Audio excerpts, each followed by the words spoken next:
2009, newspaper vendor Ian Tomlinson was killed on his way home during the G20 summit protests. Volland Metropolitan Police initially reported the death a heart attack resulting from a pre-existing condition, blaming the crowd of protesters for blocking medical responders. This was repeated uncritically by the Evening Standard with the headline, "Police pelted with bricks as they help dying man." Unconvinced by the official account, Paul Lewis at The Guardian began investigating Tomlinson's death, soliciting the public for evidence and witness testimony. And he got it. Just 8 days later, The Guardian released photos and videos proving that the Met had struck Tomlinson multiple times before he died, that they lied about doing so, and that they were well aware they were directly responsible for his death. The Met's story rapidly unraveled as each detail failed to stand up to the increased scrutiny.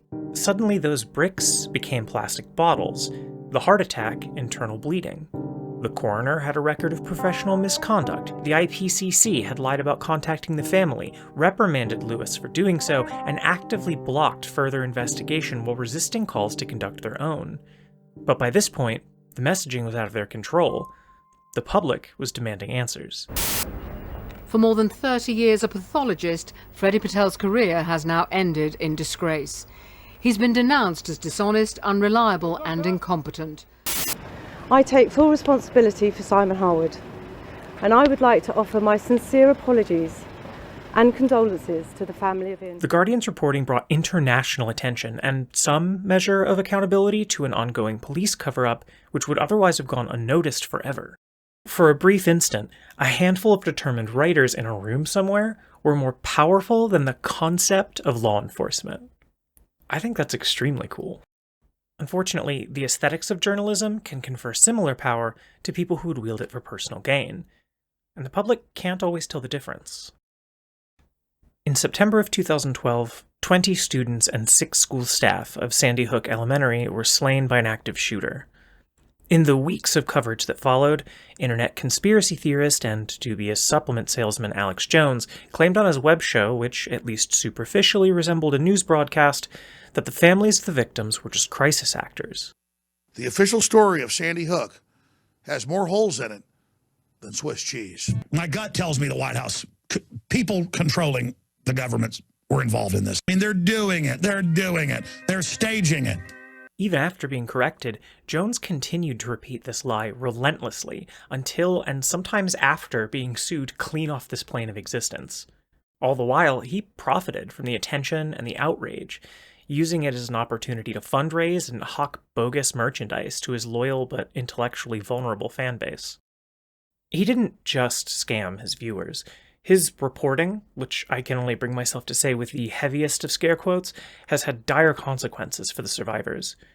Those families continue to receive harassment, abuse, and threats of violence and death to this day, with one family reportedly having to move 7 times to keep themselves safe from a nation of hoax adherents that follow them wherever they go. Where Lewis and his team exposed a monster, Jones created one, using many of the same tools. At the very least, he seems to think he's a journalist. These aren't comedy skits, this is journalism. Yes, well, this is punditry, because I wear a journalist hat, punditry hat, satire hat. Sometimes, when it's convenient. Journalism is the lost art of speaking truth to power. A good journalist can shine a light on the most hideous aspects of society, spark a revolution, instigate positive change. A bad one can just as easily cover it up, or bury an innocent person for a buck. If I'm seriously going to do this whole video essayist thing, hi, I'm Val, by the way, it seems like the skills I would need, and the skills of a journalist, a good one, overlap a whole lot. We both seek to teach and inform public opinion, we're skeptical of power, and are driven by the joy of telling an interesting story. But what are the tenets of professional journalism? As determined by whom? Are we actually adhering to them? And have we always? Who or what is a journalist even meant to serve? I'm asking, I don't know anything, but I do have a library card. So let's find out. Part 1, Methodology. I mean, I guess the other part was part 1, so let me do this again. The purpose of these videos, the thing that I'm actually dying to talk about, are the ethics of reporting. I want to dissect the codes of conduct that the industry abides by and the parts that it doesn't. I spent over 200 hours researching to make a video about just that by itself, but the more I learned, the more I realized that it would be irresponsible and frankly ineffective to do so. If I jump directly into philosophy without the necessary context, then the people who need to hear it most will probably leave. In the United States, where you get your news has become a strong element of individual identity, and that makes them difficult to critique. The moment I provide any real-world example of good or bad reporting, I run the risk of being dismissed by the passive consumer of news as merely partisan. At the same time, journalists today are already constantly under fire from every direction, and for their every decision. Sometimes it's warranted, and sometimes it's not, but in either case, it is exhausting to receive such a high volume of feedback from people who are essentially outsiders to your discipline. At that point, what choice do you have but to become numb to it and tune out? So both of my target audiences are going to be hypersensitive to feedback. I know this. The best salve I could think of, for both parties really, was to demonstrate my good faith first, to prove that I'm willing to put in the time to learn what I'm talking about, and that I'm not just here for those sweet, sweet internet dunkaroos. So while I'm aware it's inadvisable for a first-time essayist's opening salvo to be a 6-hour mega-documentary, I made this decision with intention. Because I hate myself, because this topic is important to me, because I want to create something truly comprehensive, and because I realized that if I cut corners, then the people who need to hear this most won't listen. This video essay is one of 3. This first one is focused on the history of the news from roughly the 1500s till today. We'll talk about how the field has developed and the challenges it's faced along the way. You might be surprised by just how familiar some of them sound. My hypothesis is this will help convince the passive consumer of news that my interest extends deeper than red team versus blue team partisanship. In the second video, we'll learn the fundamentals of practical journalism for ourselves. Step by step and starting from nothing, what techniques would you use to conduct, investigate, and write a story of your own? What tools and resources are available to you? What are the technical and legal considerations for professionals in the space? And what should your final product actually look like? My hope is that this will demonstrate to the journalists in the audience that I'm not just a spectator or backseat driver, but that I took the time to understand how they do their work. Then, having done our homework, the third video will be dedicated to those principles of ethical reporting. We'll talk about the standards of care that journalists apply, and sometimes fail to apply in the field, and topics which are still points of disagreement even between seasoned professionals. We'll interrogate the responsibilities of a journalist and offer some critique by close reading contemporary examples. We'll talk about how the craft must evolve if it's to survive the coming onslaught of digitally augmented disinformation, and what we can do, both as journalists and members of the public, to reform and safeguard the institution. I'll have succeeded if, by the end, you care about the craft even just a little, if you begin to hold the news you consume to a higher standard, or if you feel empowered to personally be that change. Next, let's talk sources and limitations. I'll provide inline citations like this, where appropriate, and you can find a full list in the doobly-doo, but having literally just watched H-bomb eject someone into space while filming this, I thought I'd take a second to explain which sources I chose and why. By far the most important book was The Elements of Journalism, which is basically required reading for anyone in the profession. Our section on ethics will be structured around each of its 10 principles of responsible reporting, but we'll use it a little bit today too. I chose both the 3rd and 4th editions because they were published just before and after the 2016 presidential cycle. I thought it would be interesting to compare them and see how best practices have shifted within our own lifetimes. You know, in the age of fake news. Don't talk to me. Go ahead. I wanted a textbook to approximate the undergrad experience and see what a formal student of journalism might learn, so I also picked up Principles of American Journalism, an Introduction. Frankly, I may as well have just read Elements a 3rd time, because that's kind of what it was.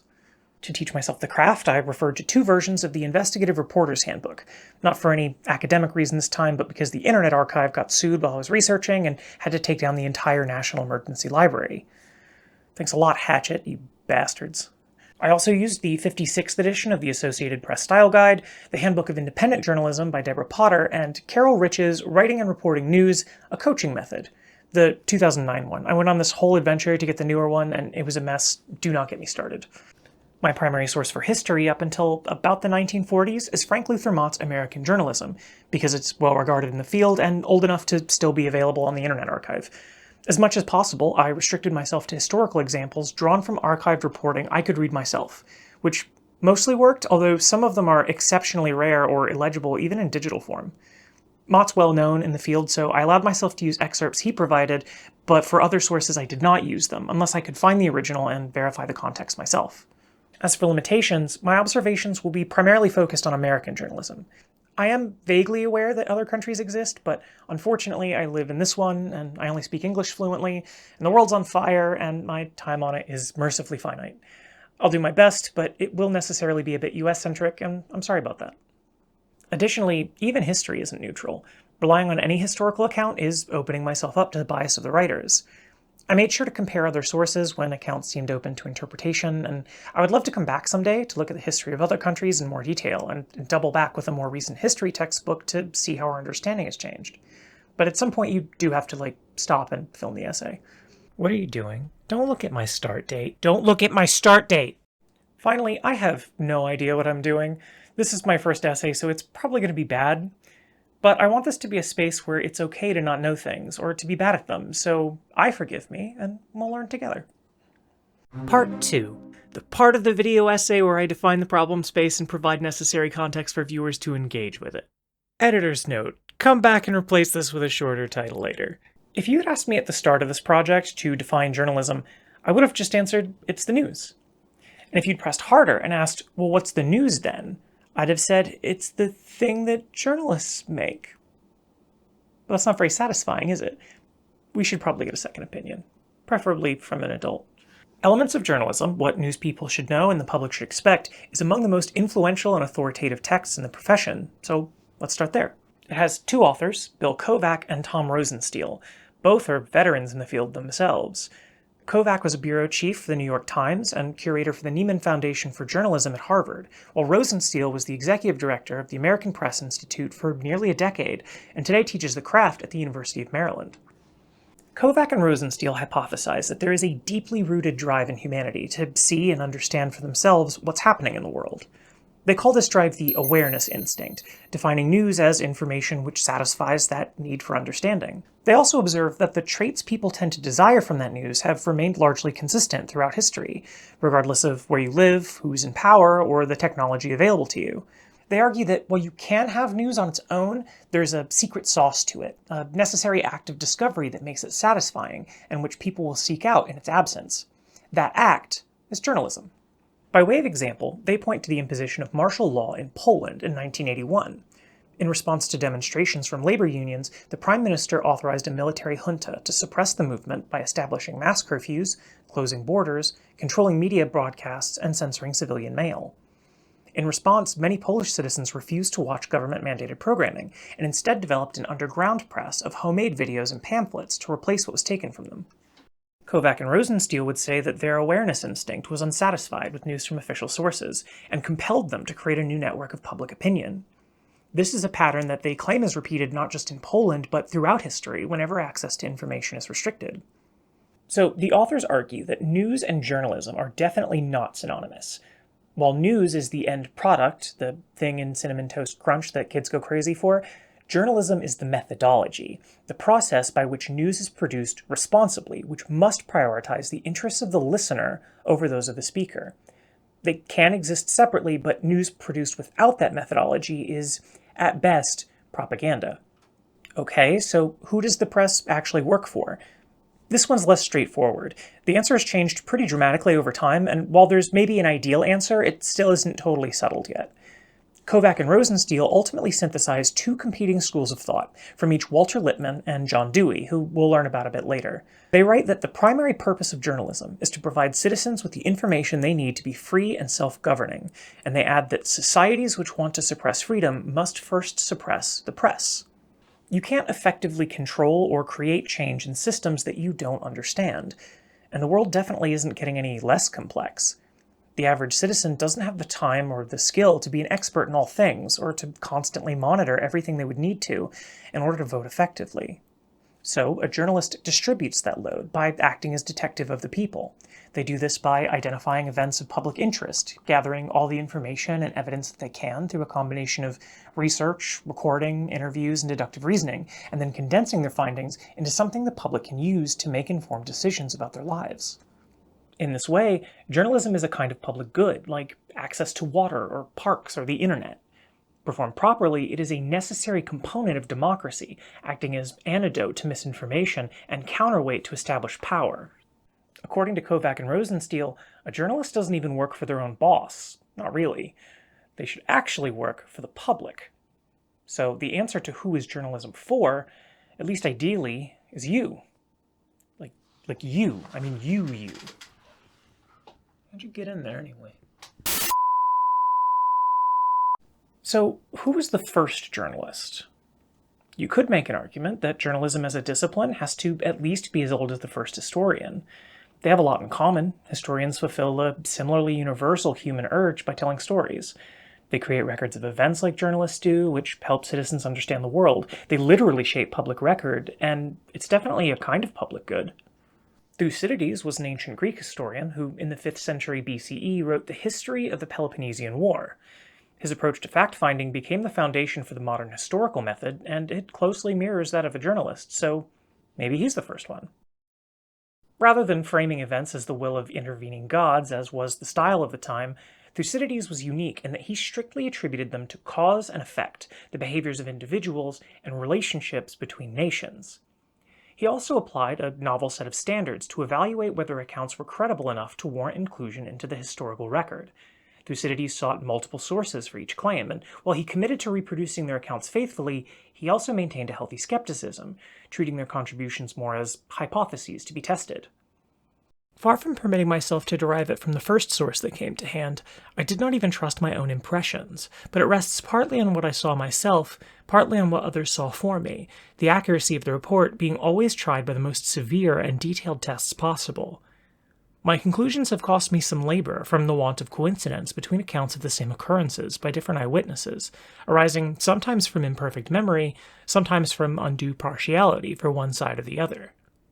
Thucydides is one of the progenitors of the most critical skill for any journalist, verification.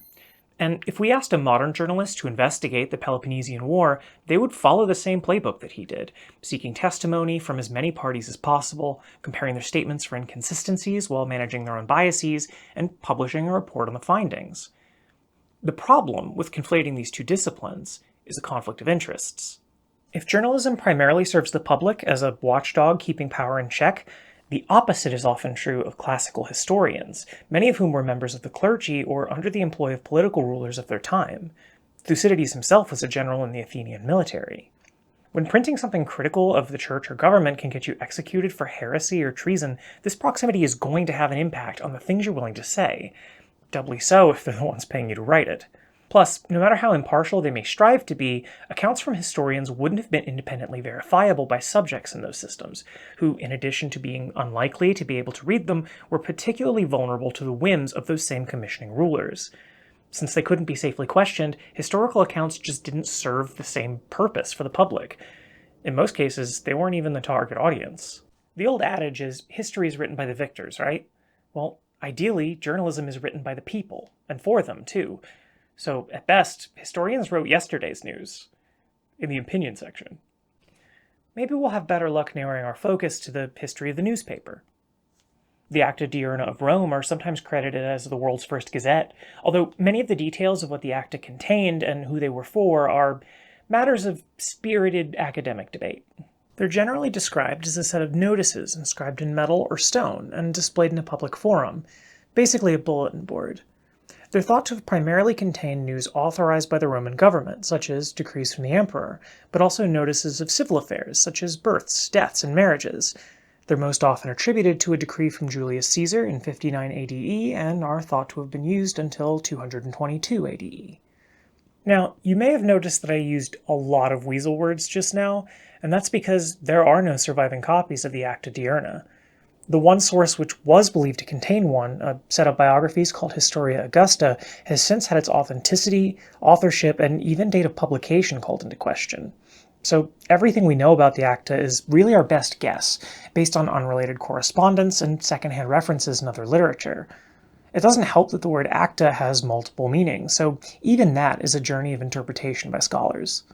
What I can tell you is that, despite the superficial resemblance, a crucial factor disqualifies the Acta Diurna from being works of journalism anyway: state authorship. It definitely contained elements we would consider news and was a step forward in regards to accessibility, but you can bet nothing was getting printed there that made the ruler uncomfortable. Some of the earliest recorded writing from the public that we would consider news today were the Roman Avvisi. These were handwritten accounts of primarily economic and military nature, which began circulation in the 1500s. Although the printing press had already been invented by this time, the Avviso remained mostly handwritten until advancements in automated printing made doing so more practical in the 17th century. And this has an impact both on the kind of information they contained and the way they could be distributed. This one was called the... God help me, how do I say this? Alright, let me just get in here and, there we go. Notizie scritte. Alright, that's reasonable.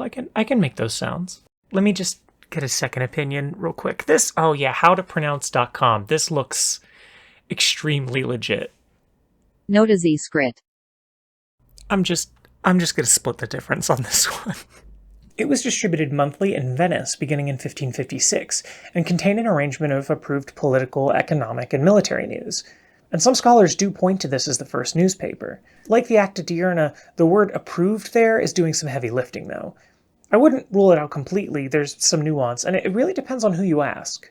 History professor and author Mario Infelise disputes that the Notizie Scritta qualifies as a work of true public opinion because of how heavily they were censored. Avvisi throughout Europe were prohibited from printing unapproved political news, or dissent of any kind against the church or government. Violators of these laws would be tortured or executed, so that definitely has a chilling effect. But that doesn't mean no one tried. Just the opposite is true. Much like 1980s Poland, an underground press of secret Avvisi developed, particularly in Rome. Information leaked from top-secret meetings with cardinals and politicians would be distributed alongside more mundane decoy copies containing only unobjectionable information. Although sometimes those got mixed up and the writers were, But the really cool thing about these was you never really knew who was leaking them. It could just as easily have been a servant as a disgruntled participant, and reading about it, I really got the sense that politicians of the time were exasperated by it to the point of paranoia. The Roman public was especially rebellious, and thus their Avvisi are in some ways closer in spirit to the journalism of today. They tended to be written in a more attractive style, with refined language and liberal use of sarcasm and irony. Per Infelise, thus Roman Avvisi of the period were often very lively documents, which spoke of the political realities of the moment. They were not restricted to formal descriptions of external facts, but rather tried to illustrate intrigues and behind-the-scenes events in a spirited way. In exchange for that liveliness, though, they tended to be significantly less factual and impartial. In fact, I would go so far as to describe them as spicy. Let me just give you a taste. On the 19th of November, 1667, the death of the cardinal's brother Mario was reported. Don Mario Chigi died as he had lived, with no confession, communion, or extreme unction. He ruled like a lion, lived like a wolf, and died like a dog. And the reporter went on to describe the public jubilation at his death. So these were lots of fun to read, so much so that the Pope occasionally liked to read them himself. And that's the other thing. On the other end of political censorship, even these underground Avvisi could be used to further the state's goals. They were sometimes used to sabotage political rivals by intentionally leaking incorrect information, which was just too tempting to resist spreading. In other words, the Romans invented fake news. So whether the Notizie Scritta qualifies as a newspaper is also up for debate. The public ones were heavily censored, and the secret ones lacked verification or editing until roughly the 1700s. At the very least, they were an impressive effort in crowdsourced espionage. That's kind of like journalism. Our final contender for the title of first newspaper is this one, called... Nope, not even going to try that. Relation aller Fürnehmen und gedenkwürdigen Historien. Which is otherwise known as the Relation. It was written in Germany a few decades later by Johann Carolus, around 1609. I struggled to find a translated version of it anywhere, and eventually had to settle for a summary on this one. Sorry. But the Relation is unique in that it was more or less a private operation by Carolus, who had saved enough money to assemble his own printing press. It contained primarily political and economic news, but very little editorializing, especially compared to the Notizie Scritta. It assumed that the reader was well-versed in domestic and foreign affairs, and didn't offer much in the way of context on the individuals or events that it covered. Even as an independent writer, Carolus was not completely immune from government oversight. One particularly controversial article landed Carlus in hot water and led to sanctions requiring official authorization before printing certain types of political news. You're going to hear this again. To the extent that any consensus can ever be reached with academics, it is generally agreed upon that the Relation is the first newspaper. For sure. Almost definitely. Unless it was the Oxford Gazette in 1665. No, we're not doing this. It was the Relation. We're moving on. We can learn a lot about what journalism is by looking at these examples that didn't quite hit the mark. If we accept the premise of the awareness instinct, then it isn't enough for news to simply summarize current events. In order to fully embody the journalistic methodology, it must be produced independently from the government. Its accounts should be thoroughly and skeptically vetted, and the end product must prioritize the interests and needs of members of the public above all other parties. Ideally, it can be distributed without fear for one's safety or retaliation from established power. And it should be self-authorizing. It shouldn't need to be approved by any source which might have a vested interest in the outcome. I think this is why it's so difficult to answer the question of who was the first journalist. I mean, it'd be great if we could point to, I don't know, Tom Journal Smith or whatever and say definitively, like, yeah, it's that stuff. But the truth is messier than that. Lots of things resemble journalism as we would define it today, but there's always an essential component missing.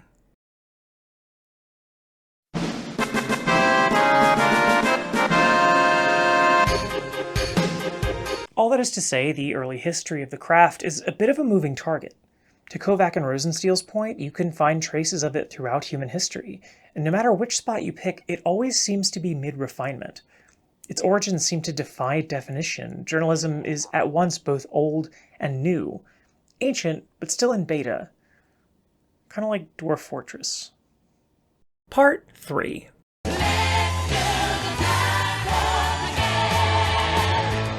Every couple of decades, something new comes along and forces the profession to reevaluate and redefine itself, and we can use those changes to build a rough timeline of broad eras in the craft's history.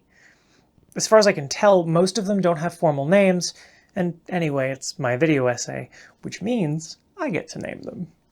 We don't really know each other yet, but trust me, this is not going to end well. So first, we have what I've decided to call the fuck around, find out era of American journalism, which begins with the by now familiar story of government suppression and ends with the backfiring legal case, accidentally securing freedom of expression for the press instead. Okay, so the first truly original newspaper in the American colonies was called Public Occurrences, both Foreign and Domestic, printed in Cambridge in 1689. It was authored by Benjamin Harris, who would go on to write the first American textbooks, too. Public Occurrences was 3 pages and covered a handful of the most pressing issues for colonists at the time, like smallpox outbreaks, local crime, and the execution of French and Native American prisoners of war. The rest was left blank, so local news could be added by hand whenever it got where it was going. It was originally intended to be released monthly, or even faster if a lot was going on. It ran for 1 issue. See, the colonial government was not happy about having its treatment of POWs aired out in public. So, shortly after its printing, Isaac Addington, then secretary of a colonial record-keeping committee, ordered it to be suppressed and for existing copies to be destroyed. It also asserted that any future printed work needed a license from the government, which he had just made up and would be approved exclusively by him. For at least the next 10 years, each new publication in America would face the same swift end as Public Occurrences. Eventually, continuous publications were permitted, but they remained officially or unofficially under government supervision, and ever at risk of being shut down the instant they offended the wrong person. If you're like me, you may have been taught growing up that the First Amendment to the United States Constitution fixed all of this. My history classes always skipped straight to 1791, where in a quintessentially American display of patriotism, we solved freedom of the press forever. But that's not really accurate, and anyway, a bunch of interesting things happen in that 100-year gap, so let's talk about the origins of freedom of the press, not in America, but in England, with weaponization of libel law. For context, England's relationship with the press in the 1600s was tenuous. The Printing Act of 1662 required all written work to be licensed, just like the sanctions placed against Public Occurrences. Its enforcement waxed and waned over the preceding decades, depending on the needs of power, and it was periodically renewed until 1695. So this is the environment that the idea of freedom of speech, for the press or otherwise, would originate in the form of Cato's letters. Between 1720 and 1723, writers Thomas Gordon and John Trenchard penned a series of 114 essays in the London Journal under the pseudonym Cato. Enraged by flagrant political corruption, corporate abuse, and the tendency for courts to smother any criticism of them, Cato argued that the truth ought to serve as an absolute defense against charges of libel. English common law traditionally held the opposite. In fact, in many cases, the greater the truth, the greater the libel, because the truth was more believable. The exposing, therefore, of public wickedness, as it is the duty which every man owes to truth and to his country, can never be a libel in the nature of things, and they who call it so make themselves no compliment. I must own that I would rather many libels should escape than the liberty of the press should be infringed. Freedom of speech is the great bulwark of liberty. They prosper and die together, and it is the terror of traitors and oppressors and a barrier against them. Their novel arguments for an innate freedom of speech were reprinted many times and survived the voyage to the American colonies, where it would be used in a couple of different contexts before its incorporation into its developing constitution. In 1735, German-American immigrant Peter Zenger was charged with seditious libel after printing several unflattering pieces about the governor in the New York Weekly Journal. Notably, Zenger didn't write them, he was just the newspaper's printer, but he was still the one that the Cosby administration targeted with this lawsuit. Because normally, all a jury would be responsible for deciding in a case like this is whether or not the allegedly seditious statements were printed by Zenger. The question of whether the statements were actually seditious as alleged would be at the sole discretion of the judge, who in this case happened to be a known supporter of the plaintiff. Zenger's own lawyers were essentially disbarred for pointing this out. He looked pretty screwed. But his final lawyer, Andrew Hamilton, did something unexpected. Instead of arguing his case to the judge, he spoke directly to the jury, against the judge's wishes. His arguments were remarkably similar to those made by Cato before him. He asked the jury to decide whether the statements Zenger had printed were truthful, and whether the common person should have the right to speak truth to power. It is natural. It is a privilege. I will go further. It is a right which all free men claim and are entitled to complain when they are hurt.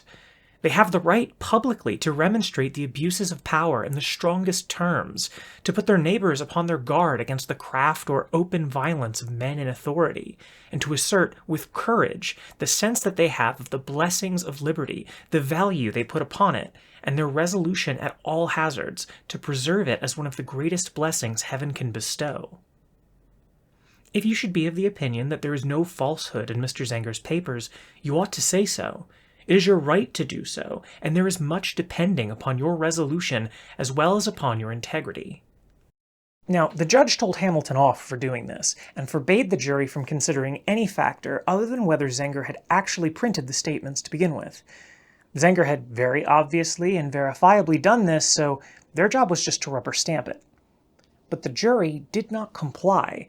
They returned a verdict of not guilty, one of the earliest examples of jury nullification, and Zenger was subsequently acquitted after nearly a year of imprisonment. Notably, the Zenger trial did not establish a legal precedent. It didn't create a new law or right for anyone. It certainly didn't create the First Amendment. But it directly influenced the way future cases would be argued and how the public thought about the press. And these arguments would need to be repeated and refined even after the establishment of the First Amendment. Stop me if you've heard this one before, but in the 1804 case Papal v. Croswell, a journalist was charged with libel for criticizing Thomas Jefferson, and a lawyer with the last name of Hamilton made an impassioned argument that the truth can't be defamatory. And look, we got there eventually, but that's why the more interesting part of this story to me personally is the way these works came to shape the public's perception of a journalist's role in society. We can see a lot of modern ideas forming here. Cato's letters describe the inevitability of powerful institutions to protect their own interests by controlling the flow of information, and Hamilton asserts that it is in fact the duty of any citizen to look out for their neighbors by sharing what they know. These ideas differed from what came before because they viewed the press as having an ongoing relationship with and responsibility to the public. They weren't just arguing that a law should be different in this specific circumstance, but that a public service whose mission was to hold power to account was valuable and even necessary for healthy civilization. This is hundreds of years before manufacturing consent was written, or before the Hutchins Commission would deliberate who exactly journalists ought to be loyal to. And it's really cool to see the seed of this idea in a place you wouldn't expect. Not on our Constitution, but the debates that informed it. Okay, enough about freedom of the press for now. We should cover some of the other stuff in this period. The next major newspaper in America was the Boston Newsletter, hyphenated like Spider's Man, in 1704. I guess they hadn't invented the letter S yet because the masthead looks like this. Boston. Boston. Boston. The Boston Newsletter was a little bigger than public occurrences and modeled after publications the colonists were most familiar with, like the London Gazette. It relied on outside correspondence throughout the colonies, which was unique, but also means that some stories were vetted more carefully than others. It wasn't very successful financially either, but it was the first one in the colonies to last more than one issue. Regardless of accuracy, the Boston Newsletter attempted to serve as a record of current events. You might wonder why I even bother to point this out, like surely that's what newspapers are meant to do. The New England Courant went in a slightly different direction. It was first published in Boston in 1721. Mott describes it as one of the most brilliant and interesting of 18th century American newspapers. And when he says this, I feel like he had to have meant more awe-inspiring than aspirational. According to Mott, what set the Courant apart was its identity as a scrappy outsider, without official government affiliations, and that it appealed directly to the interests of the public. Where most news produced in this time was meant to be informative first, either as a record of history or update on current events, the Courant was one of the earliest papers which prioritized being entertaining and echoing popular sentiment. For better or worse. In an exciting example of history repeating itself, the Courant amplified anti-inoculation anxieties during the smallpox epidemic, and dedicated a great deal of space to harassing its advocates. So, that's an American original too. It was also the first paper to publish essays by Benjamin Franklin, under the pseudonym Silence Dogood. The owner had no idea who was writing them at first, which is especially funny because the owner was his brother, James Franklin. Benjamin was just an apprentice at the time, and according to Mott, he snuck his essays into the building and then just listened to his colleagues compliment them and speculate who the brilliant author might be. What a little shit, right? The Franklins fucked around, but they also found out. Their paper eventually flew a little too close to the sun in its political commentary, which saw James jailed and then banned from publishing the Courant ever again. I think the spirit of the sentence was that the Courant would stop, but instead, James just signed it over to Benjamin and he published it instead. Government obstruction like this is probably why he would go on to be such a vocal supporter of freedom of the press. Another fun tangent, Mott mentioned a specific article in the Courant about the final duel of Blackbeard, and I was like, oh hell yeah, I want to read that. And I did find it, and it's not as quite as fun a read as I was expecting. Despite being written in old-timey speak, it still manages to have that, and then my buddy Maynard totally did this cool flip, whoa, you should have seen it kind of energy. But I did trip over this one blog by Ryan Beckwith, who reprinted it with the observation that this might be history's most egregious example of burying the lead. It actually doesn't tell you that the article is about Blackbeard dying until the last sentence, 333 words in. I think that might be more entertaining than the article itself. I just thought it was really funny, and it made me smile, so thanks, Mr. Beckwith. Journalism of this time is also responsible for viral imagery in a way. In 1754, the Pennsylvania Gazette published what may be the first political meme, at least in the American colonies. You've probably seen this one, the woodcut "Join or Die." It's often attributed to Benjamin Franklin as well, but that's actually incorrect. We don't know who the original artist was. What we do know is that it was an effective method of communicating the idea. Variations of this image would be used not only in the American Revolutionary War, but in the Civil War that followed. And it was pervasive enough that both the Confederacy and the Union saw a bit of themselves in it, and it's still instantly recognizable today. But while we tend to teach it as pure-hearted, star-spangled patriotism, that wasn't how it was originally intended. Franklin had first used it in a pamphlet in 1747 in an attempt to rally colonists against Native American resistance and French loyalists. The design may actually be lifted from the French to begin with, as a similar image appears in this 1685 text by Nicolas Varian. We already talked about a few of the major victories for freedom of the press that were won during this time, but it was an uphill battle. The Sedition Act was passed by a Federalist-controlled Congress in 1798 in order to intimidate the opposing party's press. It criminalized making false, scandalous, and malicious statements about the government, with the argument being that as long as you tell the truth, you don't have anything to worry about. Keep in mind, this is not only 7 years after the First Amendment, it was almost 100 years before the Supreme Court would establish the presumption of innocence. So in reality, you would have to prove every statement that you've made to be unerringly true, which is exceedingly difficult, if not impossible. Even if you were sure you'd succeed, the stress of litigation would be enough to chill speech.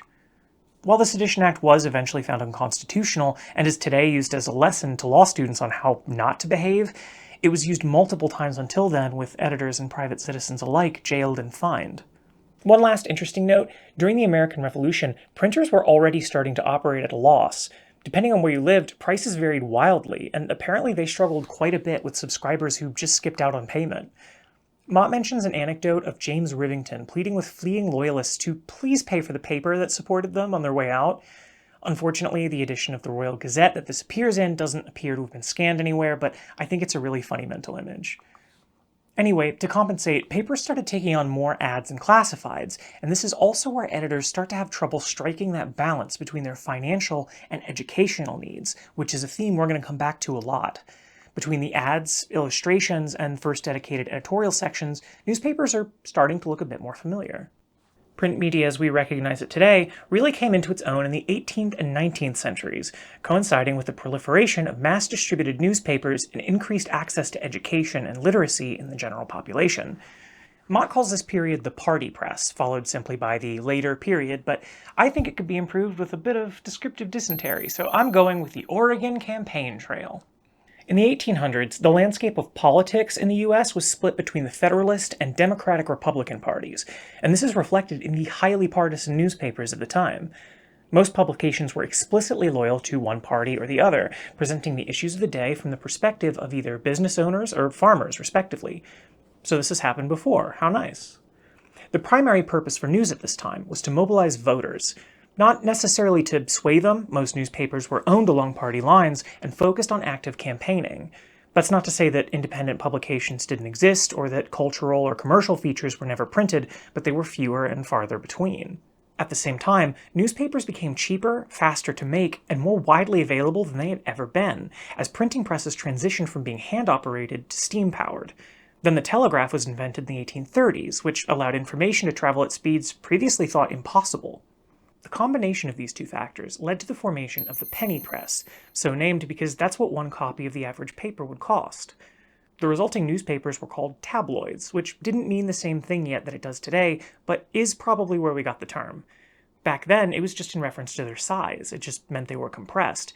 However, they absolutely were sensationalized, just a hot mess of political spite lobbed back and forth.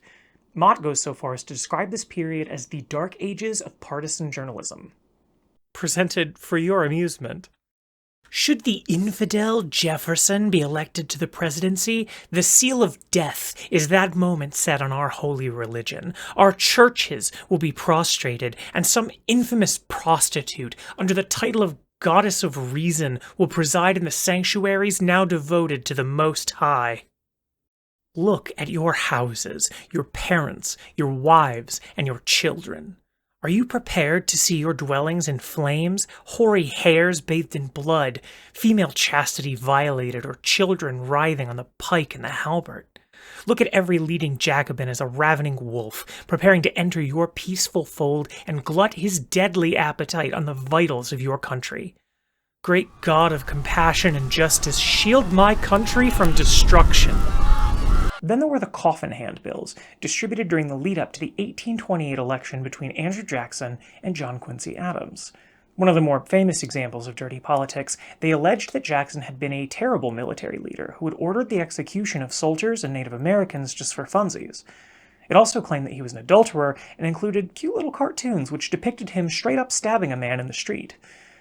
My friends, these are the normal parts. They get better. Now, gentle reader, prepare yourself to receive a shock, which I fear will prove more than you can bear. Shortly after these unfortunate American militiamen had been consigned to the earth, they were accordingly disinterred, and I shudder whilst I relate it. Would you believe it, gentle reader, this monster, this more than cannibal, General Andrew Jackson, he swallowed them whole, coffins and all, without the slightest attempt at mastication. If you place him at the head of the government, what pledge can you have that if he should at any time become displeased with his cabinet, that he will not have all 4 of his secretaries roasted and eat them for his dinner? They went on to claim that after a bloody battle, he would sleep amongst the corpses, that he had once attempted to feed the human meat of his enemies to the men in his command, and that all those around him were in danger of being roasted and eaten alive. Which is ridiculous. Everyone knows that the proper way to prepare human flesh is via sous vide. You want to cook it evenly, conserve the moisture. This isn't representative of everything that was printed. There was real news too, but this is a lot of it. And as you might expect, the press took some serious hits to its credibility in this time. So much so that in 1807, Thomas Jefferson wrote this in a letter to an aspiring journalist. Nothing can now be believed which is seen in a newspaper. Truth itself becomes suspicious by being put in that polluted vehicle. Mott only even mentions this in passing in a footnote, but I think if he were to rewrite this textbook today, he'd give this quote a bit more prominence, because this observation is surprisingly salient to modern discussions of our post-truth media environment. Having to constantly remain vigilant to false information is exhausting. If you concentrate enough of it in one space, it really does taint everything, and eventually people just give up. This isn't the last time we'll see this theme. So yeah, from where I'm standing in 2024, this blip resonates with me a lot. One of the most famous hoaxes was also printed in this period. In 1835, the New York Sun ran a story by one Richard Adams Locke, who claimed an astronomer had discovered life on the moon using a very powerful telescope. But oops, wouldn't you know it, he says the telescope got damaged, so unfortunately I can't show you right now, and also my dad works at Nintendo. A bunch of the Sun's competitors picked it up too, and it ran for 6 articles describing various moon Pokemon until it was exposed. According to Mott, the public was weirdly cool about it, treating it almost like performance art. He also says that Edgar Allan Poe abandoned a similar fiction story, having read Locke's, and decided he wasn't going to top it, but I've read elsewhere from other sources that he was actually really mad about it, called it plagiarism, so if you're Edgar Allan Poe out in the audience and you know, like, hit me up. Which one's true? I don't know. In the mid to late 19th century, the first reporters began developing regular beats, that is, specialized areas of coverage. They also started coordinating more with foreign correspondents and covering breaking news and Wall Street developments in a way that we would recognize today. Starting here, you might also recognize some of the more enduring news brands. The New York Times was founded in 1851, and they're still around, at least in name. And in fact, a lot of newspapers were founded during this time, as frontier towns relied upon them to post and legitimize land claims as folks spread westward. Also, women gained entry to the profession starting in the late 1860s, with The Sun hiring Emily Batty as their first female reporter in 1868. In the 1880s and 1890s, publications such as the New York Tribune began to advocate for an important principle of contemporary journalism: independence from the subject, more specifically from political parties. It didn't come into fruition all at once yet. Folks who criticized their own party would still find themselves outcast, branded as mugwumps, which is a real word, I didn't make that up. And crucially, neither did they. The word was appropriated from an indigenous tribe, originally meaning something closer to person in a position of importance, and used sarcastically until the meaning was corrupted entirely. I feel like I had something else I wanted to say about that. Oh well, I guess maybe we'll think of it later. Anyway, papers began to explore the idea of independence, and while there was resistance, many of those that did eventually found financial success. We'll close out this period with a new piece of technology, the linotype machine, which was invented in 1886, and that was a big deal. It used hot metal to print entire lines at a time, which allowed newspapers to be developed even faster and remain legible at smaller font sizes than could previously be produced. The linotype had a good run, too. It continued being used well into the 1970s, until they were eventually replaced by digital typesetting. Part 4. Hey, wake up! We're finally at the modern stuff. Our next era of note is newspaper puberty, that awkward period when reporters were trying to figure out their place in the world. A time of edgy humor, experimentation, but also maturation. And also hair started growing in strange places. In the 1890s, a rivalry was developing between William Randolph Hearst and his former mentor, Joseph Pulitzer, who owned the New York Journal and the New York World, respectively. As the papers competed with each other for attention, they steadily slashed the price of each issue to undercut each other. They had to make money somehow, so Hearst and Pulitzer leaned harder on the ad revenue model, optimizing for stories that were explosive or salacious. The more eyeballs you could attract, the more your ad space was worth. Hearst also started poaching Pulitzer's staff, and due to a copyright mix-up, both ended up with the rights to their most famous comic strip, which they both stubbornly continued to print. All this led to what was probably the wildest circulation war in US history, and a divisive style of reporting which came to be known as yellow journalism. Yellow journalism describes roughly 6 years of history, from 1885 to around 1901, depending on who you ask. The practice is typified by three things: investigative reporting, unrepentant pursuit of profit, and, most commonly, sensationalism. Now, the full history of this period is extremely complex. I genuinely want to gush about it. There are so many interesting things to talk about, but I'd never release this video, so let's narrow our focus. Understand I am flattening quite a bit of nuance in the interest of time, and it is killing me inside. I am appropriately sorry. Frank Luther Mott describes 5 distinguishing characteristics for news at this time. First was the use of scareheads, dire headlines given to disproportionately unimportant news in type that could be seen from space. Next, a high concentration of unnecessary pictures, many of which were stolen from other sources or even faked entirely. The stories themselves could also be fraudulent in nature, relying on pseudoscience, misrepresentation, and interviews which never happened. Fourth is what Mott describes as the Sunday supplement, featuring a surplus of colored comics and superficial articles. And finally, the tendency to champion an underdog, inventing one if necessary. Common consensus among scholars of this period is that the circulation war between Hearst and Pulitzer directly instigated the Spanish-American War. And again, how much depends on who you ask, but even Mott, who seems generally disinterested in playing the hypothetical history game, admits this is probably the case. What Hearst and Pulitzer found was that war imagery, and specifically the implication of Spanish atrocities, could sell papers like little else, so they went hard on it. Events in Cuba began to receive disproportionate amounts of coverage from papers like The World and The Journal, devoting massive resources and bigger, bolder headlines to it in a constant battle to outscoop each other. They each sent foreign correspondents and lowered their standards for verifying eyewitness testimony as long as they brought back shocking stories or photos to sell. A possibly apocryphal tale from this time is a cablegram that is alleged to have been sent between Hearst and one of his correspondents, whom he had equipped with a yacht called the Vamoose. Love that name. Anyway, the story goes like this. Hearst, Journal, New York. Everything is quiet. There is no trouble here. There will be no war. Wish to return. Remington. Remington, Havana. Please remain. You furnish the pictures and I'll furnish the war. Hearst. Now, author John Winkler disputes that this exchange occurred on the basis that it is so lurid it obviously would have been censored. But he also wrote a biography of the Hearst family with the cooperation of the Hearst family, so he has sort of a vested interest. Mott calls him a dummy, Hearst's employees say it definitely happened, his descendants deny it. I don't know, I wasn't there, but it's undeniable that a war was furnished, and the exchange summarizes the priorities of many news organizations in this time quite accurately. They didn't just fabricate facts or uncritically repeat rumors, they also manufactured intense emotional investment in the public. Some examples. The Journal once embellished a story about the incarceration of teenage rebel Evangelina Cisneros for multiple issues, playing on American anxieties of the helpless woman and lingering awkwardly on her beauty and chastity. Hearst eventually hired a reporter to physically travel to Cuba, break her out of prison, and smuggle her back to America to shake hands with the president. And we love prison abolition, but I doubt this was Hearst's motivation as opposed to the spectacle of it. Just a year later, the Journal would claim, without verifying, that the USS Maine was destroyed by a Spanish mine, pushing public sentiment even further in support of the war. It published inflammatory articles about President McKinley just prior to his assassination, and then clippings from the Journal were found in the assassin's pocket. I'm picking on the Journal because Hearst makes it easy, but they were not the only paper like this. Despite their reputation, a lot of people read this stuff. It was captivating, and it absolutely influenced their behavior.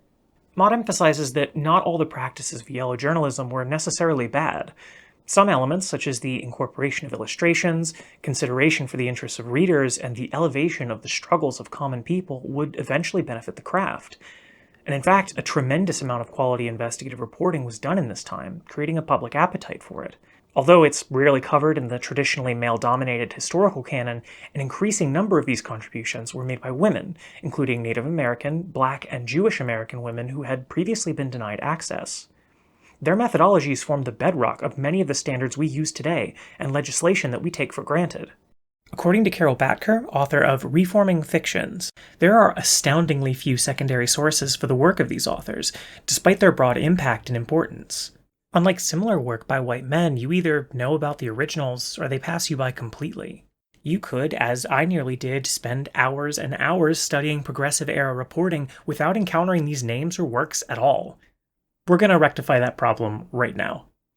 In 1892, reporter and suffragist Ida B. Wells published Southern Horrors, a comprehensive investigative report on lynching in the United States. By compiling accounts of the extrajudicial murders of Black Americans, she exposed a selective lack of enforcement of the U.S. legal system. Sure glad we fixed that, as well as a national pattern of white Southerners falsifying claims of sexual violence in order to oppress the economic growth of communities of color.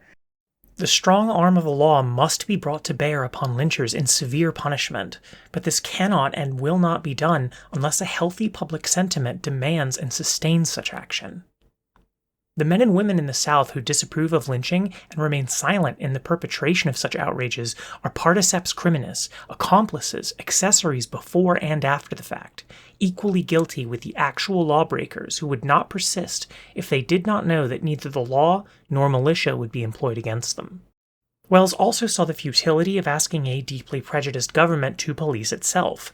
Something unique to her work which we haven't seen much of yet is that she ended with an explicit call to action. The lesson this teaches, and which every Afro-American should ponder well, is that a Winchester rifle should have a place of honor in every Black home, and it should be used for that protection which the law refuses to give. Wells' work was key in the efforts to codifying anti-lynching laws across the U.S., and she continued to work in this area throughout her life despite regular threats of graphic violence. Then there's the work of civil rights activist Alice Dunbar Nelson, who is also bisexual, go team, and who wrote for a variety of papers, journals, and magazines from 1910 to 1935. She was published in the Wilmington Advocate, the AME Church Review, and had her own column in the Washington Eagle called As in a Looking Glass. Dunbar Nelson's work advocated for a variety of human rights topics of the time, from anti-lynching laws to voting rights and disaster aid, and she helped to document the contributions of Black Americans to World War I. Next, Cecilia Rozovsky was a Jewish-American activist and editor of the National Council of Jewish Women's The Immigrant, beginning in 1922. A great deal of her published work focused on providing guidance to prospective immigrants and helping them navigate those systems. In 1932, she wrote a 27-page pamphlet called Handicaps and Naturalization, which was an investigation of the impact of increased fees imposed upon immigrants seeking entry in the U.S.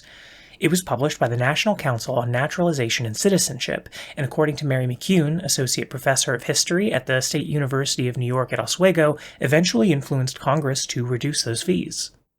Unfortunately, that's all I can tell you about her, because the paper simply does not exist on the internet, and nobody seems to have written about it. This is exactly what Batker was talking about, by the way. Finally, in 1924, Ziklasha co-authored Oklahoma's Poor Rich Indians, an orgy of graft and exploitation of the 5 civilized tribes, legal robbery. She spent 5 weeks meticulously documenting abuses of eastern Oklahoma's guardianship systems. The list of these crimes is incomprehensibly vast, from theft to kidnapping, assault, and outright state-sanctioned murder. The report revealed an officially sanctioned scheme to declare perfectly healthy Native American residents incompetent in order to legally seize control of their land and property. Court-appointed guardians would, without consent, inherit sole control of a ward's assets, which they used to pay themselves for its management at a rate they also set themselves. Excessive and unnecessary administrative costs, unconscionable fees, and commissions are allowed by many of the county courts to professional guardians, attorneys, et al. Native American children have been allowed to die for lack of nourishment because of the heartlessness and indifference of their professional guardians, who had ample funds in their possession for the care of the wards. The cruel irony is that something similar would later happen to Ziklasha. Just 3 months after her death in 1938, the Sundance Opera, for which she had written the original songs, debuted on Broadway. Her white peer, William Hanson, erased her name from the project when registering with the U.S. Copyright Office, and her work was effectively stolen, papered over by a predominantly white cast. All that is to say, we didn't learn shit, and if the names of any of these women are new to you, that is not an accident. In 1906, Roosevelt coined the term muckrakers to describe reporters like these who were primarily motivated by exposing corruption. It was meant to be a pejorative, like they were stirring up scandal for the hell of it, but it was almost immediately reclaimed as a badge of honor. I would even go so far as to call it the journalistic equivalent of the word queer, and that's an association I don't make lightly. The reporting of early muckrakers held accountable people who were previously thought untouchable, companies which were notoriously secretive, and entire industries which had thus far evaded public scrutiny, and they did this with a rebellious spirit that I really relate to. Now that we understand the state of the craft in the early 20th century, we're ready to talk about the Dewey-Lippmann debate. And it's worth spending a little extra time on their background because their ideas formed two competing schools of thought on the role of journalism in a democratic society, which have remained massively influential, yet never been fully resolved. First, Walter Lippmann. Born on the Upper East Side of Manhattan in 1889, he was a journalist and political philosopher who would have been growing up during the height of New York City's circulation wars. He can be tough to pin down because his views shift a lot in a very short amount of time. In 1920, he co-authored A Test of the News, which was a qualitative analysis of over 3,000 reporting errors made by the New York Times over a 3-year period while covering the Russian Revolution. While their findings were damning, this report wasn't meant to be an indictment of the Times specifically, but rather a case study of a wider problem in the profession. Lippmann attributed most of the inaccuracies to the unconscious biases of the reporters, who he claimed had, in a display of unwarranted optimism, reported on the world only as they wished to see it, rather than as it was. He criticized the Times for its over-reliance on official sources, which had led them to uncritically regurgitate government propaganda that aligned with what reporters had wanted to hear. If even the most reputable papers in the world, with the most investigative resources at their disposal, were susceptible to this, then Lippmann reasoned every institution was. He called upon the industry to develop a set of professional standards, which would be enforced not by government regulation, but the unstoppable might of the free market. Primarily, we believe that the professional standards of journalism are not high enough, and the discipline by which standards are maintained not strong enough, to carry the press triumphantly through a test so severe as that provided by the Russian Revolution. We do not believe that the press can be regulated by law. Our fundamental reliance must be on the corporate tradition and discipline of the newspaper guild. But while the technical code of journalistic standards, the tradition, and the discipline belong to the guild, newspapers must be prepared for an increasing supervision from the readers of the press. They will speak through organizations which will become centers of resistance. Then, in 1922, Lippmann expanded on some of these ideas in his own book, Public Opinion, which was less about the news specifically than it was about political philosophy and structuralist pop psychology.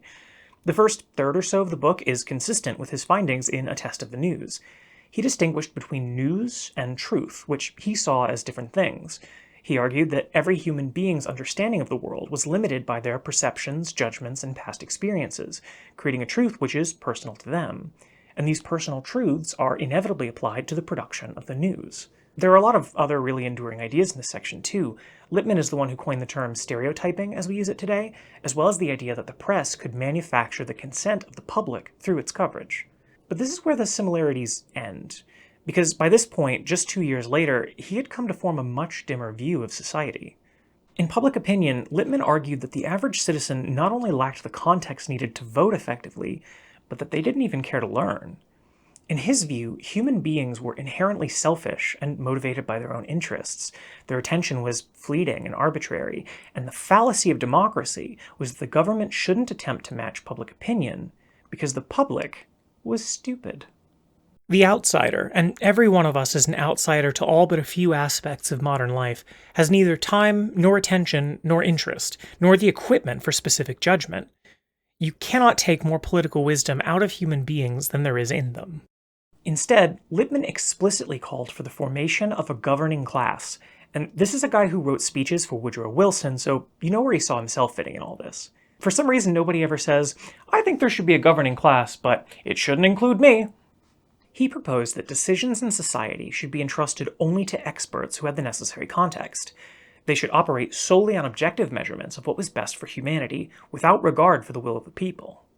The purpose, then, is not to burden every citizen with expert opinions on all questions, but to push that burden away from him toward the responsible administration. There is no prospect, in any time which we can conceive, that the whole invisible environment will be so clear to all men that they will spontaneously arrive at sound public opinions on the whole business of government. The only prospect which is not visionary is that each of us in his own sphere will act more and more on a realistic picture of the invisible world, and that we shall develop more and more men who are expert in keeping these pictures realistic. The role of the press in Lippmann's new worldview was also substantially diminished, and keep in mind this is coming from a former journalist.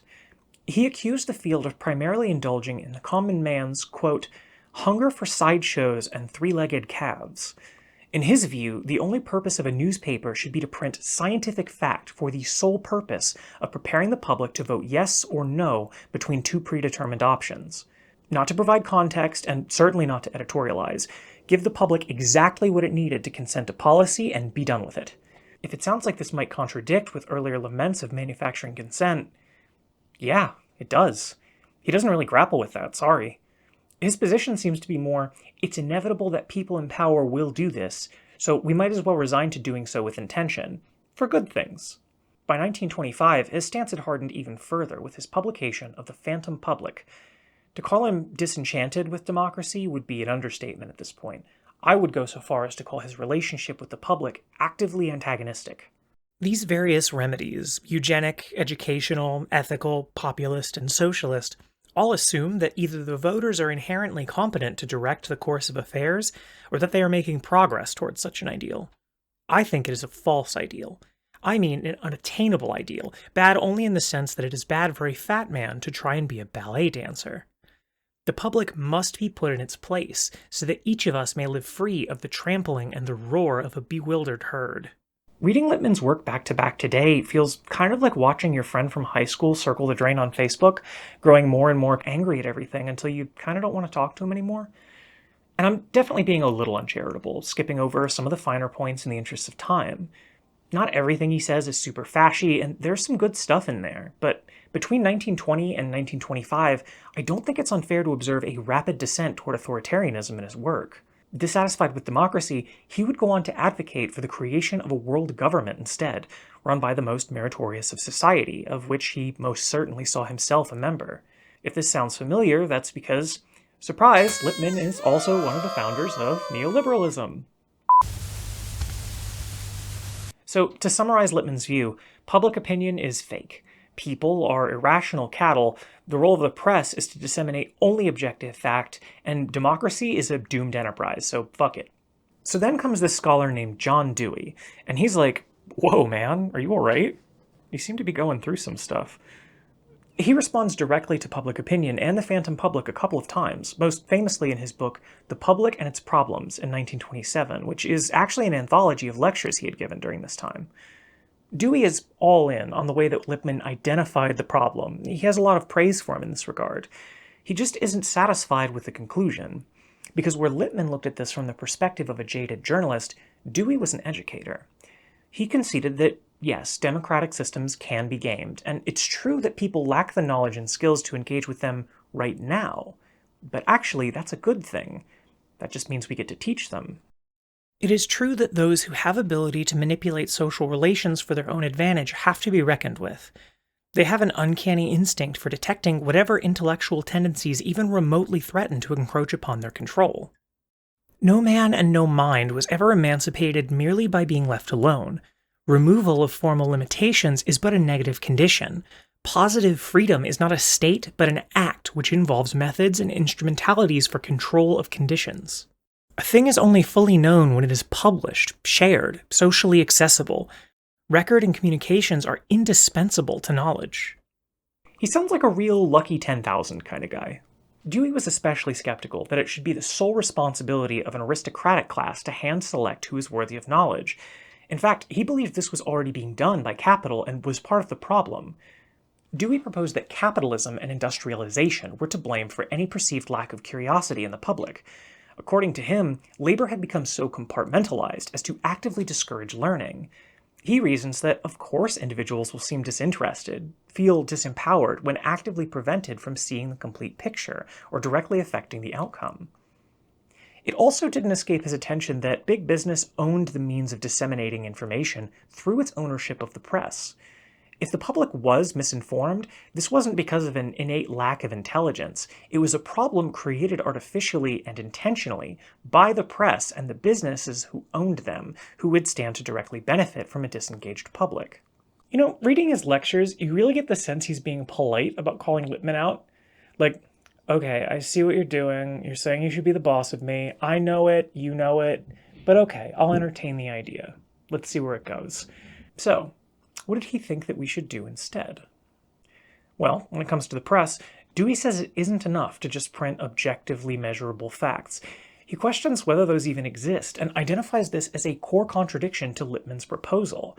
Deciding what is good for humanity, what warrants measurement or even repeating, is inherently a subjective act. To claim otherwise is a common tactic for gaming democracy and manufacturing consent. The moral is to drop all doctrines of this kind overboard and stick to facts verifiably ascertained. The remedy urged is simple and attractive, but it is not possible to employ it. Political facts are not outside human desire and judgment. There is a social pathology which works powerfully against effective inquiry into social institutions and conditions. It manifests itself in 1,000 ways, in querulousness and impotent drifting, in uneasy snatching at distractions, in idealization of the long established, in a facile optimism assumed as a cloak, in riotous glorification of things as they are, in intimidation of all dissenters, ways which depress and dissipate thought all the more effectually because they operate with subtle and unconscious pervasiveness. Instead, he sees the journalist as a kind of teacher. He argues that the purpose of the news is to put facts in context with what happened before, so that they can be properly understood and interrogated. He says that the sensationalism Lippmann experienced was the failure to provide that context, that the press should celebrate ambiguity and earnestly engage with it in an attempt to find meaning in the world and prepare the public to be better critical thinkers. The catastrophic, namely crime, accident, family rows, personal clashes, and conflicts, are the most obvious forms of breaches of continuity. They supply the element of shock, which is the strictest meaning of sensation. They are the new par excellence, even though only the date of the newspaper could inform us whether they happened last year or this, so completely are they isolated from their connections. The alternatives before us are not factually limited science on one hand and uncontrolled speculation on the other. The choice is between blind, unreasoned attack and defense on one hand, and discriminating criticism employing intelligent method and a conscious criterion on the other. This is the core of the Dewey-Lippmann debate. Is the purpose of the press to recount events using objective fact, or help the audience parse and contextualize those events on the world stage? Should the journalist be a teacher, or merely the gatekeeper of knowledge? And how much of one's personal beliefs should be permitted to affect the production of news? Your answer to this is invariably tied up with whether you believe human beings are inherently good or inherently evil, and whether the purpose of the government is to empower them or control their basest instincts. It's Locke versus Hobbes, 2 centuries later. And this is the needle that Kovach and Rosenstiel were trying to thread in Elements of Journalism. If you're clever, you'll have already recognized bits of both in our earlier definition of the craft. When we said no one can possibly know everything they need to vote effectively, that was a Lippmann idea. That journalists distribute the load was from Dewey. News and truth aren't synonymous, that's Lippmann again. Journalism is public good, we're back to Dewey. It wasn't just these two bickering with each other, we're still trying to figure this out. And the modern idea of journalism is a weird hybrid of these two philosophies, the exact balance of which changes between papers and sometimes within papers over time as they change hands. Moving on from these two, in the 1931 Supreme Court case Neer versus Minnesota, the Supreme Court reversed a ban on the Saturday Press in Minneapolis, ruling that a state law on prior restraint, that is, government censorship on types of expression, which had been used to ban the sale of the paper, was unconstitutional. This case would later serve as a precedent protecting the New York Times and Washington Post in their publication of the Pentagon Papers, which we'll talk about in a minute. The early 20th century also saw the creation of a completely new medium with the invention of the radio. Technically, the first entertainment broadcast would have been in 1906, but it would be almost 20 years before it really caught on as a means to deliver news. One of the major drivers of this shift was the UK's general strike in May of 1926. Most of the press had been shut down by striking print workers, so the BBC, who enjoyed a broad monopoly due to licensing restrictions, began broadcasting via radio instead. The immediacy provided by radio proved immensely popular, and print sources couldn't keep up. Suddenly, news could be distributed instantaneously through common consumer electronics, and interviews could be delivered with more emotional impact, directly from the source. The speed and accuracy with which audio could be recorded also allowed publications to employ more of their own correspondence abroad, which resulted in faster coverage of international stories and greater availability of eyewitness accounts. By 1938, the medium's use in news broadcasting was ubiquitous enough that a Halloween episode of the radio drama The Mercury Theater on the Air was allegedly mistaken as an actual report of an alien invasion in the US. Narrated by Orson Welles, the episode was actually just an adaptation of The War of the Worlds by H.G. Wells, which had been localized for an American audience by replacing the original place names with American ones. Now, historians actually dispute the extent of the panic. It likely didn't occur on a nationwide scale as was reported in the media afterwards. But at the very least, the folks in the studio had a rough night, and it's fun, so I wanted to talk about it. Anyway, within just a few more years, the radio was being used to deliver news from the front lines of World War II, and its popularity as a medium would remain uncontested until well after the invention of the TV. Part 5. A dark portent of things to come. Which brings us to our last era, from the 1940s to today. Starting here, some of my viewers will have actually been alive. Hello!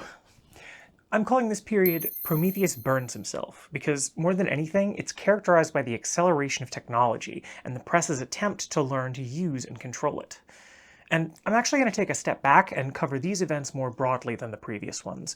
We're going to spend the entire third essay talking about their impact, and I want you to have a reason to come back for that, so I'm going to make you wait for it. Say thank you, mistress. Okay, so the first dedicated news broadcast on American television was in 1940, although TVs had been commercially available for about a decade. The first ever breaking news bulletin in the US was coverage of the bombing of Pearl Harbor in 1941. Coordinating a live interruption was a novel problem and an impressive technological feat for its time, but it would still be another decade before TV news really caught on here. To the extent that a consensus on professional standards was ever reached, it would have been as the result of the Hutchins Commission of 1947, also known as the Commission on Freedom of the Press. By this point in history, for reasons that are probably pretty obvious by now, the craft was in crisis. Amusingly, the media landscape looked very similar to today's. Monopolistic news organizations had consolidated a great deal of power. Only 1 in 12 daily papers had competition in their city at all. Public faith in journalism was extremely low due to inaccuracies and abuses, and now the US government was considering stepping in to regulate it. To avoid this, the founder of Time magazine funded 13 scholars, one of which being Robert Hutchins, to deliberate the responsibilities and best practices of the press and its owners, and propose a formal code of ethics. Interestingly, none of the members were journalists themselves, and this was done on purpose out of concern that the old guard might resist reform if they had the wheel. They did, however, take formal testimony from 58 members of the press, studied recorded interviews from 225 more, and reviewed 176 documents over the course of 17 multi-day workshops. This took 4 years to accomplish. Just saying that out loud is giving me flashbacks to all those tech on-sites. Ugh. The final report was titled A Free and Responsible Press. It wasn't the first code of ethics, but it was unique for its conclusion. It proposed that journalists had an ethical obligation to improve society by holding power to account, providing an avenue for public forum and free expression, and actively protecting the rights of its citizens. These obligations would supersede profit motive, as the free market had proven incapable of filtering organizations with more money than sense. This ethical framework was called social responsibility theory. They liken the craft to more of a public service than a business, which was not a popular idea. It also included 5 specific demands that the press must satisfy in order to be considered effective and avoid government regulation. The principles and elements of journalism still mirror them closely. We'll talk about those another time, but if you're curious how the whole Dewey versus Lippmann thing was shaking out, this sums it up pretty nicely. It is no longer enough to report the fact truthfully. It is now necessary to report the truth about the fact. I think about this quote a lot, and not to spoil the chapter on ethics too much, but this informs my view of the purpose of the news more than any other perspective I've read so far. I think it neatly synthesizes the most salient points of Dewey and Lippmann's arguments, that facts are not inherently as neutral as we like to believe, that they can be arranged in a way which is manipulative and that furthers the aim of the speaker, and that the true value of the news arises from putting information in context with what came before. Anyway, let's move on from this. The 1960s and 1970s were something of a renaissance for investigative journalism. This is by far my favorite period to actually read work from. Throw a rock at the topic of your choice and you will hit an explosive expose on some kind of corruption. It's incredible. If you want to learn the craft for yourself, or you're just in the market for some new role models, I implore you to start here. Just to give you a taste, in 1962, Rachel Carson published Silent Spring, which exposed the danger of pesticides like DDT and resulted in the creation of the EPA. In 1969, Seymour Hersh blew the lid off of the US government's cover-up of the My Lai massacre in Vietnam, in which over 500 unarmed civilians were murdered in cold blood. The public rightly lost its shit, drawing intense scrutiny to the Nixon administration and further fueling the anti-war movement. For reasons that we'll discuss later, this couple of decades was just kind of a lightning in a bottle that would be difficult to reproduce today, although I do hope that it will someday. We also need to talk about a new style of journalism which was developing at this time, helpfully called New Journalism. Well, sometimes. Actually, that name has come to refer to a lot of different periods. I'm going to talk about the most common usage, which concerns the bleeding of fiction writing techniques into the newsmaking process in the 60s and 70s. New journalism combined traditional shoe-leather fact-finding with first-person narration and the subjective observations of the reporter. It was often produced by closely and intensely shadowing a subject. It's the method acting of reporting. For an example of this, you could look to Tom Wolfe's collection of essays, The Candy-Colored Tangerine Flake Streamline Baby. No, you're not having a stroke, that's what it's called. It's a collection of unconnected essays, beginning with a piece published in Esquire magazine, which Wolfe wrote in a deliberately transgressive stream-of-consciousness style. He experiments with non-standard language, punctuation, and format, and it's as much reporting as it is creative writing. Kurt Vonnegut's review of the book neatly summarizes a lot of work from this time. Excellent book by a genius who will do anything to get attention. New journalism challenged a convention which is still taught to English students today, that the author should remain at all times invisible to the reader. It sought to immerse the reader in the reporter's world, not by removing themselves, but by breaking down the walls of traditional third-person narration and allowing the reader to experience events as if they were there. It explicitly attempted to capture the context behind events, to explain them rather than reciting a list of objective measurements like Lippmann would have prescribed. And the result was uniquely engaging. But I don't mean to give you the impression that these were the good old days where every development was positive. This blurring of the line between prose and news remains divisive today. While it had the potential to draw on readers who otherwise would not be interested in a given topic, it could also encourage bad behavior on the part of writers more concerned with starring as a character in their own work. You might even have heard another term for it, gonzo journalism, and this one is generally a pejorative when we use it today. It's closely associated with reporter Hunter S. Thompson, who deeply immersed himself in the often seedy communities he was covering. He also took a lot of, let's call them creative liberties. Suddenly, there was a terrible roar all around us, and the sky was full of what looked like huge bats, all swooping and screeching and diving around the car. And a voice was screaming, "Holy Jesus, where are these goddamn animals?" He created an author stand-in character who he named Raoul Duke that served as a sort of alter ego in his work, and he blended literary flourishes like this into his reporting in such a way that was really interesting as art, but also made it difficult to distinguish fact from fiction. Actually, this one's complicated because even Thompson considered himself more of an author than a reporter in the end, and I'm actually flattening a lot of academic debate about what does or does not constitute new or gonzo journalism. They aren't necessarily synonymous. We'll definitely come back to these ideas later in this series, but in the interest of building a shared language here today, new journalism is the deliberate experimentation with the format of news and how closely a subject could be shadowed by a reporter without impacting editorial independence, to mixed success. Let's move on for now. Next, there are a handful of landmark Supreme Court cases in this era which contribute to our understanding of freedom of the press today, and a lot of them are thanks to the New York Times specifically. In 1964, the New York Times versus Sullivan established actual malice standards for libel and slander lawsuits when the plaintiff is a public official or candidate for public office. The Times had published an advertisement during the Civil Rights Movement which alleged police in Montgomery, Alabama had engaged in misconduct when apprehending protesters.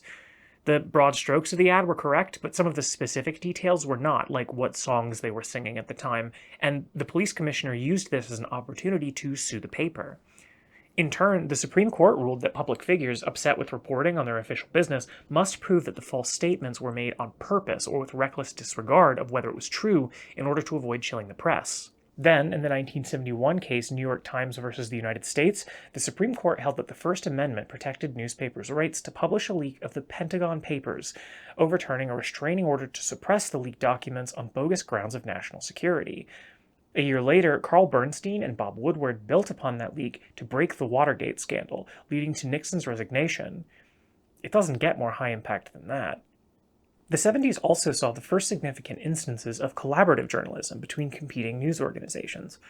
In 1976, Don Bowles, reporter for the Arizona Republic, was murdered in a car bombing in Phoenix in retaliation for his investigations into local organized crime syndicates. In a display of solidarity, a newly formed organization called the Investigative Reporters and Editors, or IRE, who we'll be hearing a lot from in the next video, picked up the work in his stead. Dozens of reporters who declined individual credit completed the Arizona report within just 1 month. It outlined ties between Arizona Senator Barry Goldwater and numerous cases of fraud and organized crime, dissuading future attempts to bury stories by killing journalists. Edward Herman and Noam Chomsky published Manufacturing Consent in 1988. That title was derived from Lippmann's work in public opinion, and it outlines how mass media can and is being misused to disseminate propaganda and quietly coerce members of the public to behave against their own interests. Fun fact, the pair had a previous book on this topic suppressed and pulped by Warner Media, who went back on a promise to publish it because they were afraid it might be another Pentagon Papers situation. Funny how these things all end up connected. The internet was made available to the public in 1990, and this is widely agreed upon to have been a mistake. Much like radio and television before it, it would drastically change the speed and volume at which information could be shared, but it would be several years before the news would fully adopt it and change its method of distribution in any meaningful way. For now, it was for Fogcam and Space Jam. At that same time, the structure of television broadcasting dramatically changed. Prior to this, the news had been more of a segment than a channel, running in between other programming in the evening when folks were off work. Now, in an effort to capture finite viewership and cash in on the growing popularity of cheap-to-produce infotainment, news organizations shifted to a 24-hour news cycle, and that did some things to the way that news was produced. Things we're still reckoning with. Then, in 1994, the pilot for Gargoyles was released on VHS. This has nothing to do with journalism, but I thought it was pretty cool. The 2000s marked the beginning of the greatest financial crisis in journalism history. And I don't even mean the 2008 recession. This one's complicated, and we're going to talk about it in more detail in the third video because it's really important, but for now, here's what you need to know. The business and investigative sides of the news had been in tension for a really long time. In the early 2000s, owners of major news organizations began to deliberately prioritize profit margins over investigative resources. Execs started raising prices while slashing staff and scaling back research-intensive stories. Quality rapidly declined, but until 2005, when newspaper subscription revenue peaked, short-term profits did increase. Meanwhile, huge, and I mean enormous, swaths of professionals lost their jobs. Between 2000 and 2013, a third of reporting and editing jobs evaporated.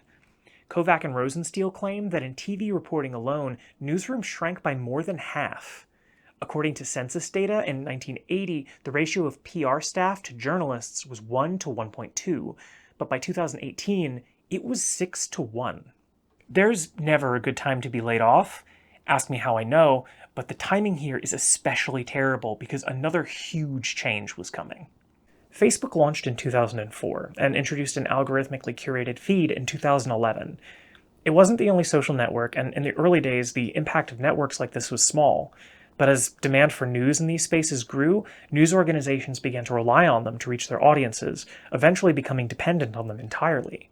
The mass cancellation of print news subscriptions at this time, combined with the expectation of free digital services that are actually subsidized by ads, meant that the already understaffed news organizations slowly bled their only source of income whenever the rules of engagement on these networks changed.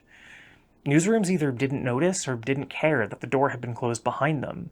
They committed to a small handful of platforms, fighting over eyeballs with increasingly less contact to their audience or visibility into their own performance. And again, this was largely in pursuit of short-term profits. The ones that didn't go this route set up paywalls, operating with a hybrid subscription and ad model. While some have found success doing this, not all of them did. Their quality didn't always recover, and now their competition was free. For all of the admittedly incredible benefits social networks could provide through instantaneous connection, a perfect storm of professional brain drain, the shift in advertising models, and the ease of access to quick, low-effort controversy those models incentivized permanently changed the way news was made, and the kind of articles that were profitable to produce. At some point in the aughts, major tech companies and multiple governments caught wind of coordinated attempts to sway elections through the mass generation and distribution of misinformation and fake news on social media. This is not a solved problem, it worked, and has only accelerated since then. Newspapers had dealt with misinformation and tabloid rags before, but the scale at which it could now operate was unprecedented. In 2016, Donald Trump was elected the 45th President of the United States, and he was very nearly our last. Though not a journalist himself, he had an outsized impact on the decline in journalistic standards. According to the Washington Post, he broke all previous land speed records for lying, with 30,573 false or misleading claims made in one term, most of which were repeated breathlessly and uncritically by an enraptured, click-chasing media. As even mainstream news outlets did so, it became difficult to trust anything, and exhausting to even try. The Overton window shifted not just to the right, but down in terms of quality. Believe me, we will get to that. Speaking of which, I honestly don't even know where to put the development of networks like Fox News in this timeline. For my non-American audience, Fox is a conservative news station here that was founded by Rupert Murdoch in 1994. It's always been a mess, but these days is actively airing fascist propaganda, including hit lists under the veil of plausible deniability. That's not a joke, that happened, and the worst part is, it's normal now.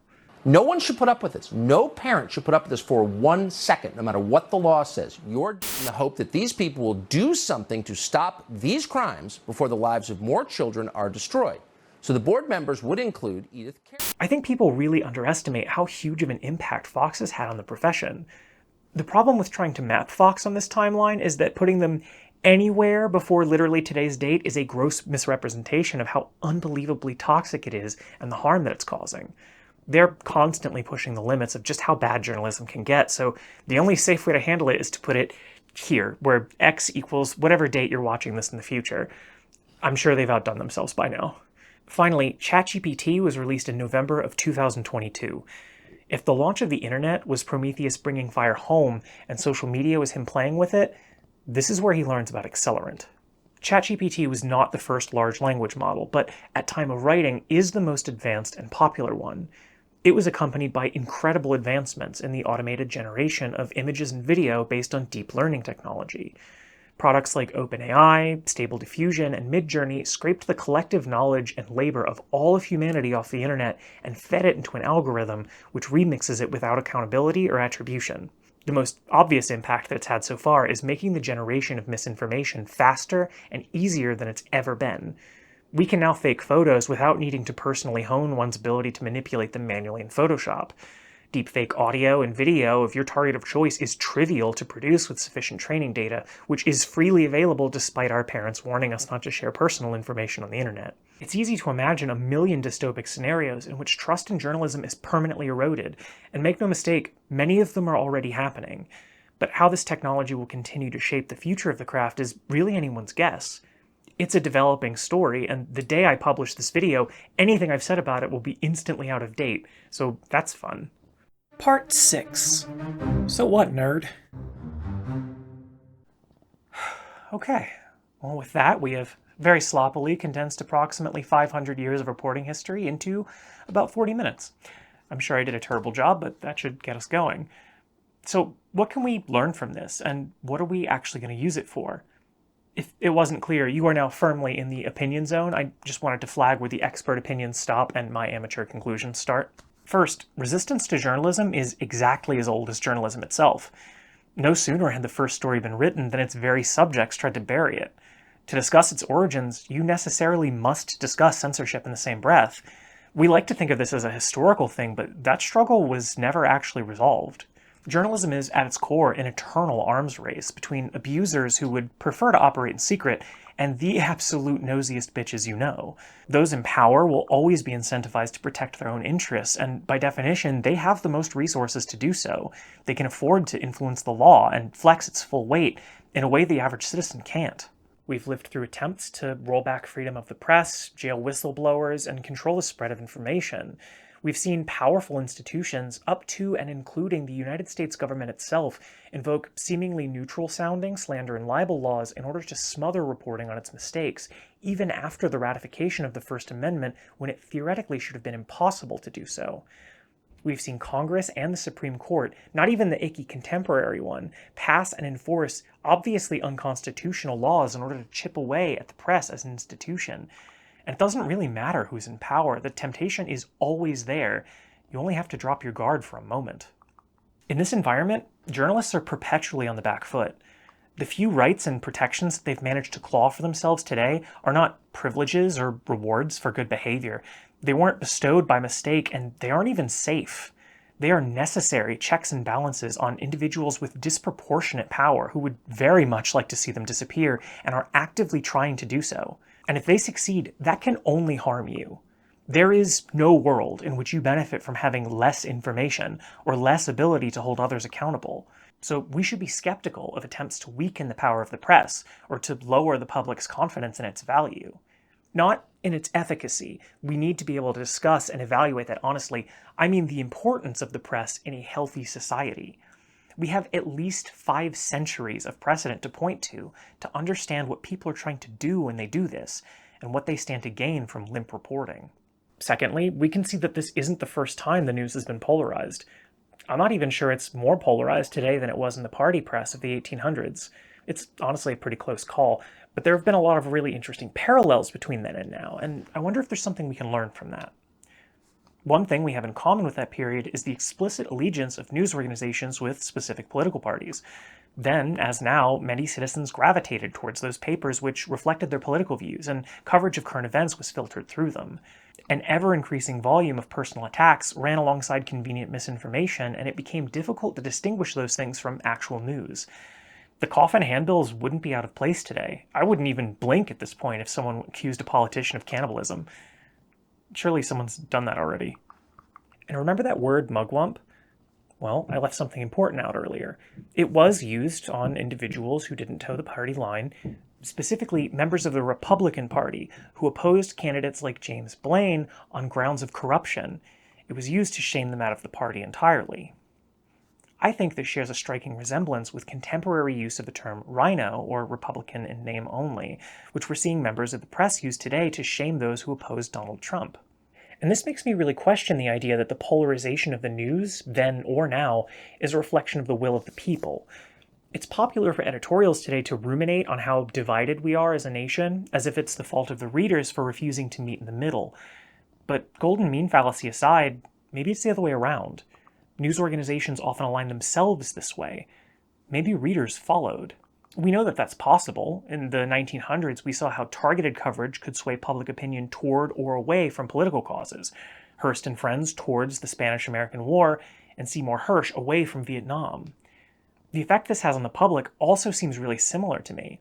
I got a feeling of déjà vu reading about how critical coverage of McKinley may have motivated his assassination. It reminded me of recent acts of stochastic terrorism, like Pizzagate, calls to hang Mike Pence, or the break-in of the Pelosi home.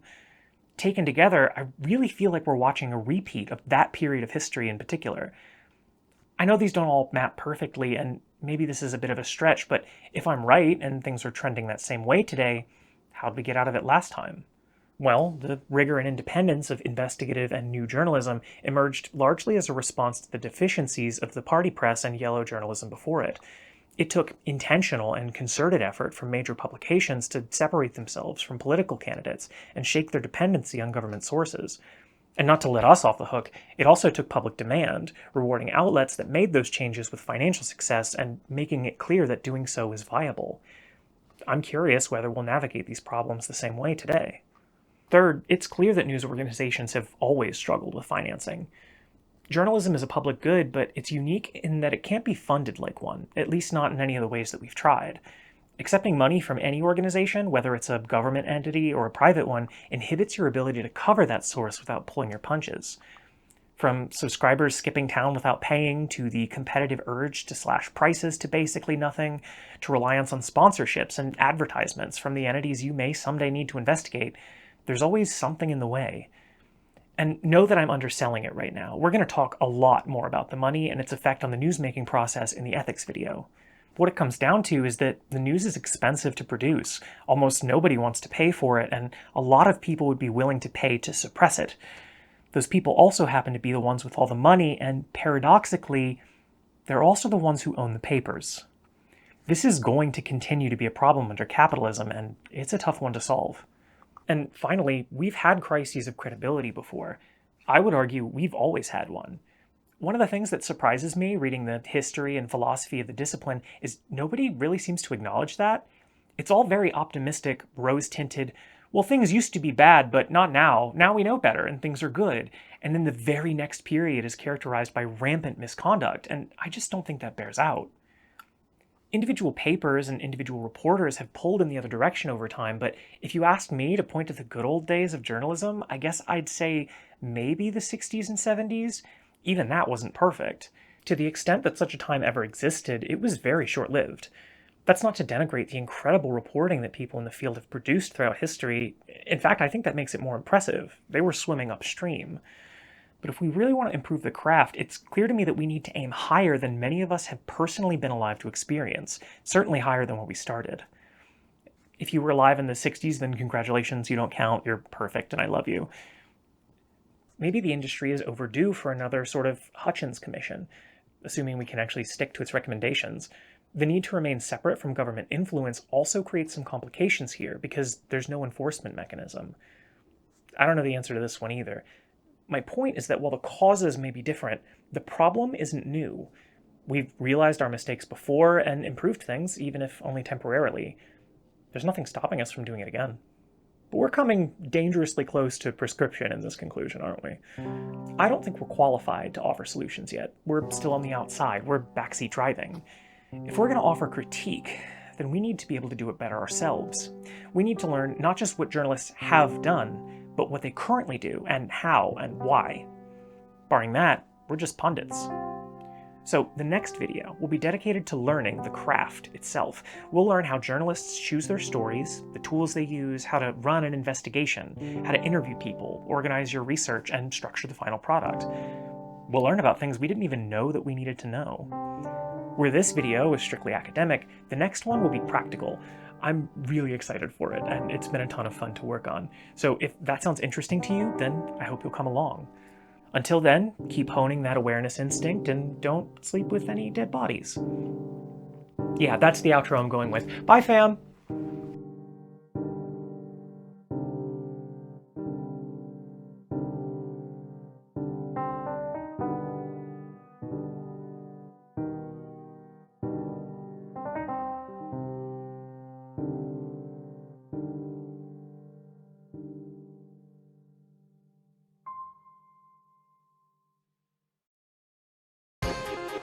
Oh shit, she's still going?